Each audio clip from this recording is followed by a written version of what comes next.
This video is dedicated to Deja Shade. A huge shout out to Deja Shade for supporting the channel. China Nightmare Adept versus Rielle the Everwise. We have a 2-lander and some big stuff in hand.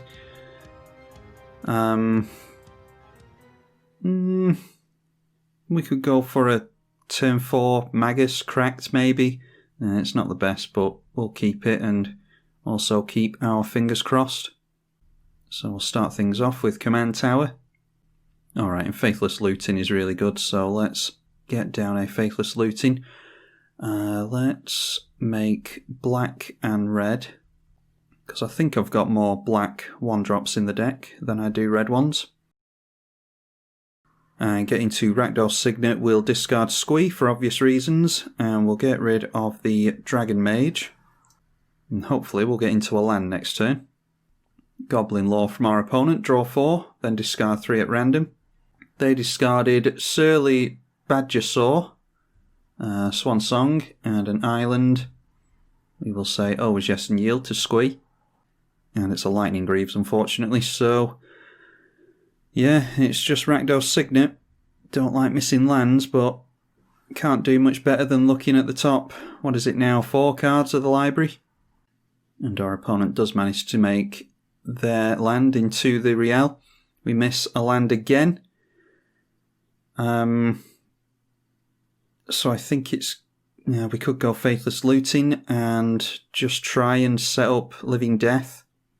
Yeah, I think we'll go Faithless Looting. I was thinking about maybe going for Recurring Nightmare and then try and get the Dragon Mage back, but that does help out the Rielle player, so yeah, let's go like that.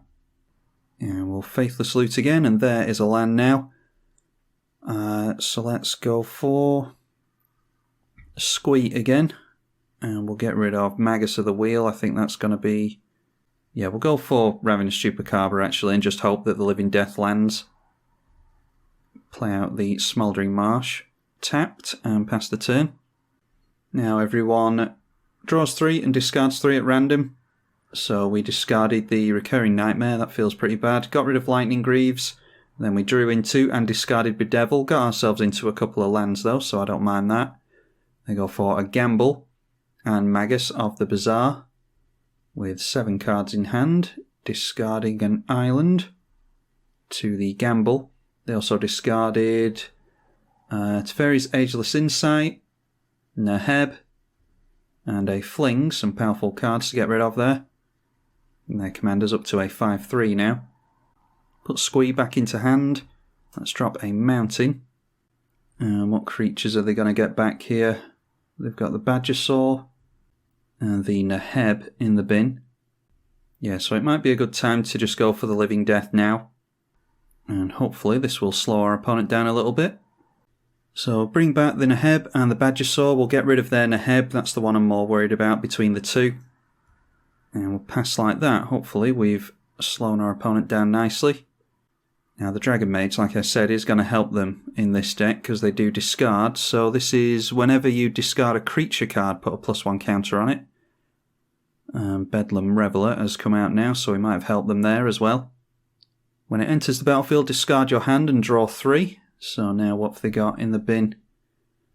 Locust God, a Conflagrate, there's Library of Leng, some lands. They got rid of our Ravenous Chupacabra there, which might actually help us. Now they're getting into Magic Mirror. Now we don't want them to be able to wheel. Now we could go for Victimize to get the Ravenous Chupacabra back, but we have to... yeah, we have to have 2 creatures that we can target, which we don't at the moment. So let's go for Arcane Signet. And we'll go for Toxic Deluge for 4, and just hope that they can't discard a card at instant speed, which they may well be able to. They could have a counter spell as well, 2 cards left in hand. Alright, managing to hit them with that. That will have to be the turn for us, because I'm not going to have them draw into even more cards. I'll let them use their own resources to draw. Ominous Seas now goes nicely with the Magic Mirror. And they're down to 2 cards in hand, Prismatic Lens as well. Another land for us. So let's try and draw into something really good at this point with the Read the Bones. A Mind Slicer might be useful. Kakusho, yeah, I don't mind either of those, to be honest. So let's put them both on top. And then we'll go in for Chainer. And it's a Disdainful Stroke, which will counter that. So now the question is, do we want that in the bin for the Victimize? Are they going to get into another counter spell? I'm actually going to try and cheat commander cost here, because I think we can maybe do something in this game without the Chainer in play, so I'm going to risk trying to land a Victimize next turn. If they get their commander down again, we'll be able to get our commander back out and a Ravenous Chupacabra to blow it up. Well, don't mind killing off a Jace's Archivist either. They have also gotten down Attunement, return it to its owner's hand, draw 3 and discard 4. Another land for us. Yeah, so let's try and go for Victimize here. We'll choose the Ravenous Chupacabra and Chainer. And then we obviously sacrifice the Dragon Mage. And these will come in tapped with haste, which is not all that useful. Then we will want to discard ourselves a Kakusho. And we will play Kakusho straight from the graveyard, and that will come in with haste. And we can actually start dealing some damage to our opponent at this point. Could do with a sack outlet, I think. Our opponent's going to start drawing a hell of a lot of cards here. How many do they need on this? 8, I would think. Yep, they need 8 on that, which they will have next turn. Luckily, this is a flyer. Getting their Rielle into play again with 5 cards in hand, 2 mana held up. And that is a 7-3. Then Breakthrough, draw 4. That was draw 4 cards, choose X cards in hand and discard the rest. And X was 0 on the Breakthrough. 7 cards in hand, this is up to a 13-3. So they could give this haste and maybe win this turn. Alright, Lightning Bolt in the Chainer. We will have to put it in the command zone this time. Might have to make use of the Mind Slicer at this point. No, we could just go for Big Game Hunter. Yeah, sack outlet would be really useful here. Let's cast our commander again. And that manages to land. So we can discard Big Game Hunter for its madness cost, destroy a creature with power 4 or greater. Yep, I think we can definitely make use of that. So discard that, we get the madness cost. And then they are drawing 3 and discarding 4 with the attunement, so going in for something in particular, I would think. They've got a lot of octopuses that they can get out now. And jumping up to 10 cards, so Ominous Seas is going to go crazy. They don't have to sacrifice this, do they? No, just remove the foreshadow counters. So yeah, they do have a lot of octopuses coming into play, potentially. Anyway, cast that for a single black. And that is going to gain haste. We will get rid of the Rielle. And then I think we're just holding back blockers at this point. Let's go in with Kakusho this one time, and then we can hold it back to block an octopus. And gain ourselves some life and deal some damage to our opponent. Then we can always recast the Kakusho again. Same is true of the Big Game Hunter and the Ravenous Chupacabra. And yep, they're putting the Krakens out now, so that they can swing in with them this turn, so they'll get 8 damage on us if we don't block with the Chainer. And with the Magic Mirror, they're almost up to enough counters again to get another Kraken into play. Let's chump, and chump, and we'll take hit for 8. Go down to 11. Then Fateful Showdown, is this just you? Deals damage to any target equal to the number of cards in your hand. discard all the cards in your hand and draw that many, so that has got us. And there we go, yeah, making great use out of the Ominous Seas there. The Magic Mirror was, I think that was the main thing that kept them in the game there. But yeah, a very potent Rielle deck. On to the next one. Chain of Nightmare Adept, this time up against Anafenza the Foremost. We have more lands in hand this time, as well as a tutor, so let's try that one. We're also on the draw. Our opponent makes a dork on turn 1 in Llanowar Elves. We get into Lightning Skelemental, so I think it's just a tap land for us. And then a Courser of Kruphix. They have a Shriekmaw on top, which won't be too useful against us. And then it's a Cavern of Souls, which won't be too useful against our opponent. Do we want the Lightning Greaves? Do we care? Or do we just want Demonic Tutor at this point? I think we'll just set up with the Lightning Greaves. And because Cavern of Souls doesn't really matter, we'll name Elemental with that so that we can go for this on turn 3 if we want to. Now a Kitchen Finks on top, which could be infinite life. So plenty of persist shenanigans in this deck, I would think, with it wanting to put plus counters on things.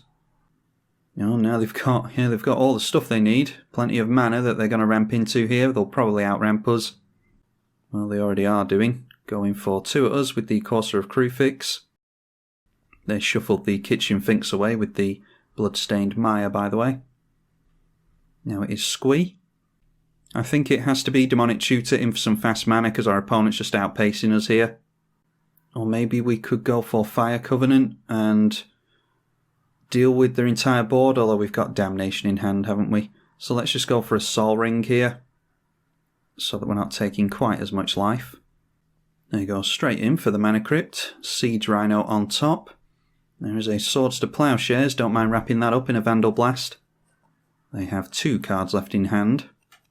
And equipping the Courser of Kruphix, swinging everything in at us for 7 damage. And we will discard the Squee, Goblin Nabob, makes perfect sense. We'll get that back at the upkeep. And then our opponent gets into their commander. I think we're okay. I think we're okay to just go in for a Damnation at this point. Yeah, so let's go in for the Damnation. And that will hopefully slow them down a bit. We'll go for... we could Vandal Blast now on there and hope that they can't get into their commander again. And then maybe we just keep playing this to block the sword. I quite like the idea of overloading Vandal Blast next turn, so let's just drop Verdant Catacomb now and we'll wrap up the Mana Crypt and the sword in a Vandal Blast next turn. And they go in for the Siege Rhino. I thought they might go in for their commander again, but well, they can't swing in this turn at least. So we will crack the Verdant Catacombs for a shock land. Then it's a Reanimate for us, which is useless as of right now. So we'll just go for the overloaded Vandal Blast. And then we're going to take 4 damage from the Siege Rhino anyway, so maybe we just go for Oracle of Muldiah and try and get a land off the top. Just to take a land off the top and maybe fix our draw for next turn. We haven't done the best job of loading up our graveyard this game. And there we go, managed to get into a land. Let's put the Greaves on there. We know that we've got a Victimize on top, which is also useless. So we might not be destined to win this one. Oh, and of course the Siege Rhino has Trample, so... yeah, we'll actually take 6 damage when it could have just been 4. Oh well. Let's block a couple of points of damage there. So yeah, I think we're just going to have to take a hit from the Siege Rhino. Let's go for our commander. We'll put the Greaves on there to give it Shroud. And then the Lightning Skelemental might as well come down as well. It's not doing anything in our hand. And we'll lay a little bit of damage on our opponent. Swinging for 9 damage at them. They probably outrace us here, but without the draws of getting things out of graveyards, I'm not sure we could have really done much of anything else here. They discard Kraytooth Behemoth, might have been able to reanimate that, but Yeah, I wouldn't have thought that either of those cards would be much use to us. We'd probably take too much damage before we can make use of the Crater Hoof. They need a land in order to get into their commander again, and they make one. Swinging at us with a 4/5 trample. So we need something really good off the top at this point. A Grizzlebrand or something like that would do it. Alright, our opponent has suddenly lost connection to the game, unfortunately. They're in a more commanding position than we are, so I'm assuming that it's a genuine disconnect, some kind of genuine error. I'll give them a few minutes, and if they don't show up, we'll just have to move on to another one. Okay, well, looks like our opponent isn't gonna come back, so let's have a look at what we were drawing into. I think our opponent had us there, in all fairness. Solemn Simulacrum would have drawn us into Loyal Apprentice when we block. I don't think we were going to be doing anything ultimately. We play the Solemn. We could have gotten the Lightning Skelemental out of the graveyard. Our opponent probably gets in their commander there. We block their commander with the Solemn, take 4 from that, and then draw into the Loyal Apprentice, like I said, just get into Command Beacon. So, I mean, yeah, we weren't doing anything that game, were we? We're just not getting into the big stuff. We had Sheoldred and Grizzlebrand way, way further down. So, yeah, we'll just have to try and get a real game in now. Alright, let's try again. 3rd time's a charm, hopefully. Admiral Beckett Brass this time. We've got a 3-lander, Buried Alive. Let's try our luck with that one. We could make use of Buried Alive and a Living Death, hopefully. Faithless Looting to start things off from our opponent. And we get into Read the Bones, so let's just play in the Shock tapped. And then an Animate Dead. We go for Dragon Skull Summit. No reason not to go for Bloodghast here. And didn't see what they discarded actually. Got rid of Yuwari Disruption and Coastal Piracy. Now a Thespian Stage in play as well. Going for Fervour to give their stuff haste. We could always try and screw their colours up with a Wasteland. Other players on Magic Online would do that, but it's not really my kind of thing. So we'll go for the Cavern of Souls, try and keep them from scooping on us. I don't want them to see a turn 3 Wasteland. They might worry and scoop immediately. So what do we want? Let's go for... We'll go for Grave Titan, Ogre Battle Driver, and we'll throw the Grizzlebrand in there as well. Grizzlebrand with haste, I like the sound of. And swinging at our opponent for 2. If we don't get into a land next turn, then we could go for Read the Bones. We could also go for Animate Dead onto Grizzlebrand and just pay the life into it straight away. Siren Storm Tamer now. Alright, well, there's Lightning Greaves for some more haste. Yeah, let's go for the Grizzlebrand plan here. We will play the Lightning Greaves first. Then see if they've got counter magic for the Animate Dead onto Grizzlebrand. And apparently they didn't, so yeah, this is typically how the decks go. I had a game before this against a Muldrotha player. We got our commander out on turn 2 with a Mana Crypt and a Viscera Seer in play, and they just scooped to that. So yeah, typically speaking, if we win a game with Chainer, then it's a non-eventful game like this, and if we manage to get an actual game in, then it's usually one that we've lost because we decided to stick around through the torment of losing, unlike our opponents. So unfortunately that's the best I can do for a win with Chainer, but I think we've gotten some good interactive games apart from this last one, so hopefully you all enjoyed it. Be sure to let me know if you want to see more from Chainer, Nightmare Adept. I'm tribalkai on the EDH channel. Thank you for watching.